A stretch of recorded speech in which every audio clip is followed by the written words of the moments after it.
Shalom, shalom mon peuple, que la grâce du Seigneur soit avec chacun d'entre vous. J'espère que vous allez bien. Et aujourd'hui, j'entame avec vous une petite série sur l'Apocalypse parce que nous sommes dans les derniers temps, parce que vous avez toujours entendu dire que c'était la dernière heure, que nous étions très proches du retour du Seigneur. Mais beaucoup d'entre vous sont encore dans le flou quant à la chronologie des événements.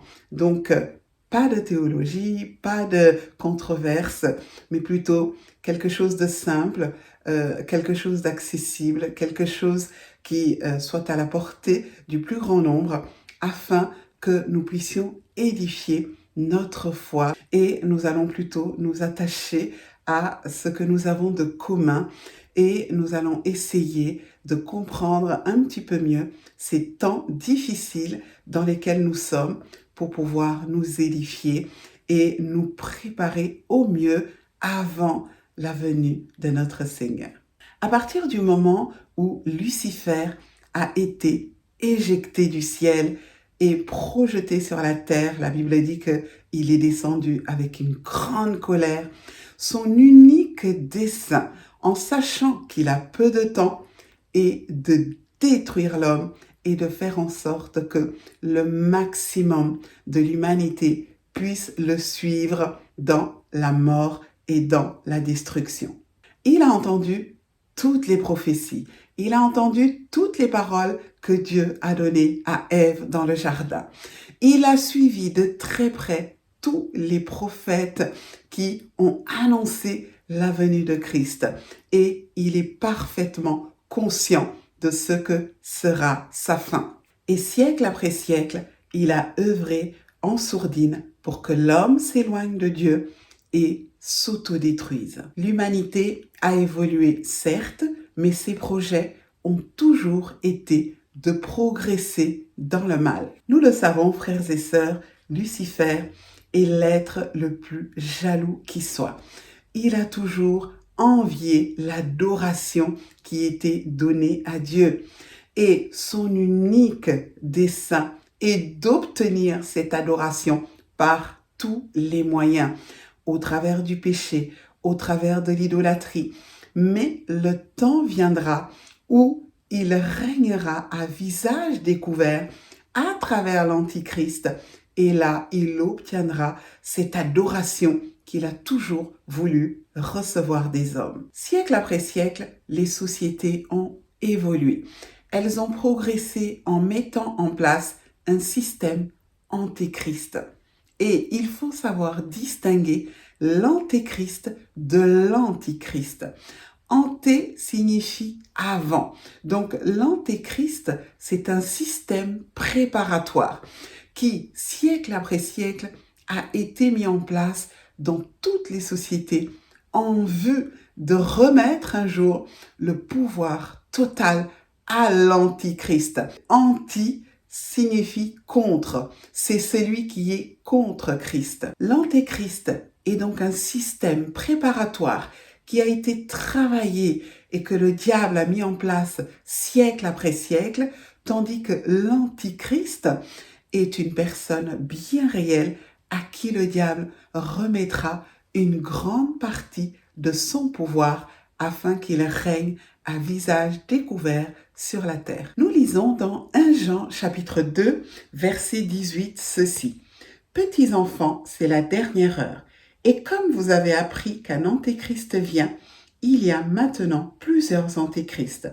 Par là, nous connaissons que c'est la dernière heure. L'apôtre Jean avait reçu en son temps déjà la révélation de l'antéchrist. Et ce système antéchrist, nous savons qu'il s'est mis en place siècle après siècle dans toutes les sociétés. Le diable a utilisé en premier lieu des sociétés dites avancées, des sociétés modernes, des sociétés puissantes. Tout au long de l'histoire, des hommes et des femmes animés d'un esprit antéchrist ont vu le jour. Et il nous est aisé de les reconnaître parce que ce sont des personnes qui ont toujours été anti-Dieu. ou qui ont été tout simplement sanguinaires, cruels et qui méprisaient la vie humaine. Il y a des personnalités comme Robespierre, Mussolini ou Hitler dont le seul nom évoque des horreurs sans précédent. L'histoire se souvient d'elles comme des personnes cruelles qui auront fait un grand tort à l'humanité. Le système antéchrist a savamment été organisé, pensé, travaillé et mis en place par Satan. De quelle façon? Par le biais d'une pensée unique. L'homme était libre et par conséquent n'avait pas besoin de Dieu. Il a commencé par utiliser les sociétés dites modernes, les sociétés avancées, les sociétés dites progressistes. De là est née l'idée que la matière était supérieure à l'esprit, que la raison était supérieure à la foi et que la science était supérieure à Dieu. Pour véhiculer ces idées, le diable a utilisé toute la fine fleur de l'intelligentsia humaine, les philosophes, les politiciens, les scientifiques, les écrivains, les poètes et tous ceux qui avaient une influence réelle et la capacité de bâtir une société qui servirait à ses desseins. Si nous prenons par exemple la France, nous savons que la Révolution française est née de ces idées. Le siècle des Lumières, porté par des poètes, des philosophes, des écrivains comme Voltaire, Rousseau, Diderot et bien d'autres, a fortement déteint sur la société française et dessiné la mentalité française que nous connaissons. C'est donc dans les salons feutrés des milliardaires que s'est joué le destin de la France. Tout comme, aujourd'hui encore, c'est dans les loges sataniques que se joue le destin du monde. Quelles sont les conséquences de tout cela? Eh bien, une société anti-Dieu. Aujourd'hui, nous avons le droit au blasphème. Cela est inscrit dans la Constitution française. Aujourd'hui, nous avons le droit à l'avortement. Cela est également inscrit dans la Constitution. Il y a également un débat sur l'euthanasie qui, nous le savons, sera bientôt adopté. Ces dernières années, nous voyons comment la France tend à se déchristianiser malgré les protestations des conservateurs, avec l'abandon du calendrier religieux, l'abandon des fêtes chrétiennes au nom de la laïcité et avec le retrait des croix du paysage social. Le système antéchrist travaille également la destruction de l'homme. Il travaille à détruire l'image du Créateur dans l'homme. Et ce discours est qualifié par certains ignorants de complot. Mais ce n'est pas un complot. Ceux qui savent, savent. Le système antéchrist, c'est tout cela. C'est la destruction programmée de l'humanité, à commencer par les plus faibles. C'est la destruction et le démembrement des familles avec des idéologies absurdes telles que le féminisme. Bien sûr, je ne remets absolument pas en cause toutes les bonnes conquêtes et les droits que les femmes ont obtenus tout au long des siècles, mais je parle d'un féminisme absurde qui jette les femmes sur le marché du travail au détriment de leur santé physique, mentale, psychologique et au détriment des soins et de l'éducation accordée à leurs enfants. Le système antéchrist, c'est également la destruction de l'identité humaine.